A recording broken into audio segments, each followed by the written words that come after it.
तो पृथ्वी के वासियों, कैसे हो तुम लोग। आज आ चुका है तुम लोगों के लिए डीमन स्लेयर सीजन 3 एपिसोड 9, वो भी हिंदी में। तो बिना अपने दोस्त पर 1000 ईयर्स ऑफ डेथ का प्रयोग करे करते हैं वीडियो को स्टार्ट।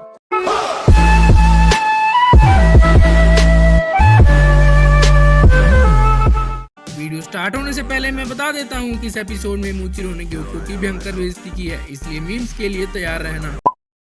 इस एपिसोड की शुरुआत में ग्योको मूचिरो को कहता है कि मुझे अंडर एस्टिमेट मत करो लड़के। तो मूचिरो से जवाब में कहता है कि मैं तुम्हें अंडर एस्टिमेट नहीं कर रहा, बल्कि मैं तुम्हें सच बता रहा हूँ, तुम्हारा गला मैं ही काटने वाला हूँ।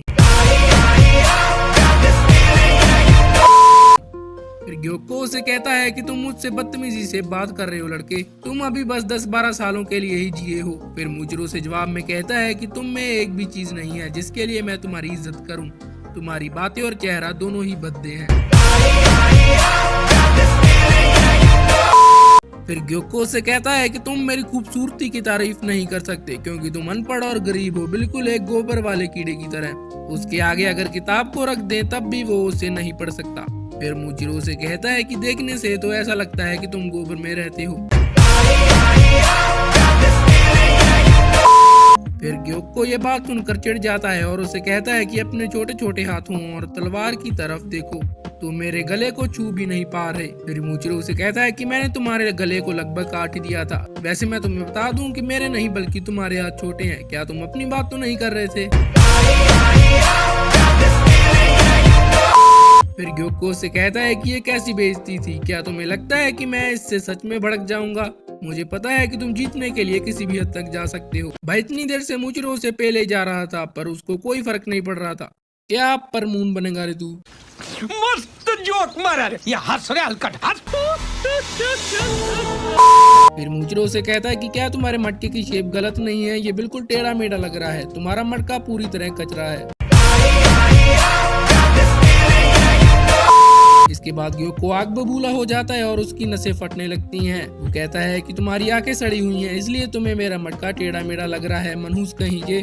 फिर वो अपनी ब्लड डीमन आर्ट का इस्तेमाल करता है और अपने बहुत सारे मटकों से 10,000 डीमन मछलियां निकालता है। वो उसे कहता है कि ये मछलियां सिर्फ तुम्हारी हड्डियां ही छोड़ेंगी, उसके बाद मैं तुम्हें अपनी आर्ट वर्क में शामिल कर लूंगा। फिर मूचिरो मिस्ट ब्रीथिंग की 6th फॉर्म का इस्तेमाल करता है और एक बार में ही सारी की सारी डीमन मछलियों को मार डालता है। और उन मछलियों में जहर होता है जो स्किन के जरिए भी बॉडी में जा सकता है। लेकिन मूचिरो भी कम नहीं है, वो मिस्ट ब्रीथिंग की 3rd फॉर्म का इस्तेमाल करता है और एक ही झटके में सारे के सारे जहर को उड़ा देता है। ये सब देखकर ग्योको सदमे में चला जाता है और मूचिरो इस समय का फायदा उठाकर उसका गला काट देता है, पर ग्योको उसी समय अपनी स्किन को निकालकर पेड़ पर जाकर छुप जाता है। फिर हम ग्योको को उसकी असली फॉर्म में देखते हैं। वो मूचिरो को कहता है कि तुम तीसरे इंसान हो जो मुझे इस फॉर्म में देख रहे हो। फिर मूचिरो कहता है कि ये तो बहुत सारे हैं। फिर ग्योको कहता है कि अगर मैं सीरियस हो गया तो तुम नहीं बचोगे लड़के। तो मूचिरो भी कहता है कि कितनी अच्छी बात है। फिर ग्योको उसे चुप होने के लिए कहता है। फिर अपनी आदत से मजबूर ग्योको खुद की ही तारीफ करने लग जाता है। हम देखते हैं कि वे बिल्कुल एक जल परे की तरह बन चुका है और मूचिरो को अपने सामने झुकने के लिए कहता है। फिर एकदम सन्नाटा छा जाता है और मूचिरो कुछ नहीं बोलता। फिर ग्योको से कहता है कि अब तुम कुछ बोल क्यों नहीं रहे, तुम किसी काम के नहीं हो। तो मूचिरो उससे कहता है कि तुम ही ने तो मुझे चुप रहने के लिए कहा था। फिर ग्योको अचानक उस पर हमला कर देता है पर वो उसके अटैक से बच जाता है। हम देखते हैं कि जहाँ मूचिरो की शर्ट पर ग्योको का हाथ लगा था वहाँ का कपड़ा मछलियों में बदल जाता है। असल में ग्योको के पास पावर है कि वो जिस चीज को हाथ लगाता है वो मछलियों में बदल जाती है। फिर मूचिरो अपने पास को याद करता है जहाँ हम देखते हैं कि उसके भाई की लाश पर कीड़े लग जाते हैं और वो धीरे धीरे सड़ने लग जाती है। और मूचिरो के गांव पर भी कीड़े लग चुके थे, पर तभी वहाँ लेडी अमाने आ जाती है और उसे बचा लेती है। फिर हम उसे ट्रेनिंग करते हुए देखते हैं। वो कहता है कि मैं सब कुछ भूल चुका था लेकिन मेरे शरीर को अभी भी याद था जो कुछ मेरे साथ हुआ था। आखिर इसलिए तो मैंने इतनी देर तक ट्रेनिंग की है ताकि मैं इन डीमंस को मार पाऊं। फिर उनके बीच सीरियस फाइट शुरू हो जाती है और मूचिरो 7th फॉर्म का इस्तेमाल करता है जिससे ग्योको को कुछ दिखाई नहीं देता और चारों तरफ मिस्ट फैल जाती है। ग्योको कंफ्यूज आ जाता है और मूचिरो कर देता है उसको खल्लास, पर उसे यकीन नहीं हो रहा था कि उसका गला कट चुका है। वो मूचिरो को मरते मरते नाप बोलने लगता है तो वो उसके इतने टुकड़े करता है, इतने टुकड़े होता है कि तुमने सोची नहीं होगी। और इसी के साथ मूचिरो अपने एरा का पहला हशीरा बन जाता है जिसने 1 वर्सेस 1 फाइट में एक अपर रैंक डीमन को मारा है। मूचिरो तांजीरो और बाकी सबकी मदद करना चाहता था पर वो काफी थक चुका था इसलिए वो नहीं जा पाता। फिर हम देखते हैं कि कोतेत्सु अभी भी जिंदा है क्योंकि उसकी जिस जगह पर वार हुआ था वहाँ उसने रेंगोकू की स्वॉर्ड का हिल्ट रखा था जो तांजीरो ने उसे दिया था। फिर मूचिरो रेंगोकू को याद करता है और हम उसको अपनी फैमिली के साथ देखते हैं जो बहुत ही ब्यूटीफुल मोमेंट था।